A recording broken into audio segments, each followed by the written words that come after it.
গণপতি বাপ্পাকে শুধু পুজো করলেই হবে না, কিছু নিয়ম আছে যে নিয়ম মেনে পূজা করলে অবশ্যম্ভাবী ফল লাভ হয়। যেমন গণেশ মূর্তি পূজা করার সময় অবশ্যই বাম দিকে সুর থাকতে হবে এমন গণেশ মূর্তি স্থাপন করতে হবে। গণেশ পূজা দূর্বা অবশ্যই ব্যবহার করতে হবে।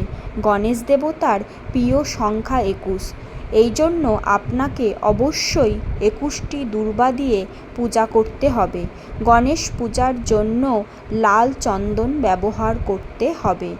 গণপতি বাপ্পার লাল রং খুব প্রিয়, তাই গণেশ পূজায় অবশ্যই লাল ফুল এবং লাল রঙের কাপড় ব্যবহার করতে হবে। গণেশ মূর্তি বাড়িতে স্থাপন করার সময় লক্ষ্য রাখতে হবে তার পিঠের অংশ যেন কোনোভাবেই দেখা না যায়, অর্থাৎ পিঠের অংশ কখনোই দর্শন করা উচিত নয়।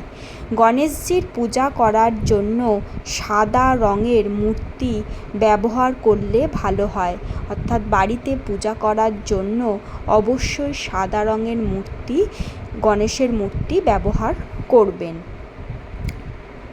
চন্দ্রমাকে দর্শন করলে পাপ লাগে, তাই কালকে চন্দ্রমাকে দর্শন করবেন না। এই সময় সুন্দর নিয়ম নিষ্ঠাভাবে পালন করে গণেশ পূজা করলে গণপতি বাপ্পা আপনার উপর সন্তুষ্ট হবেন এবং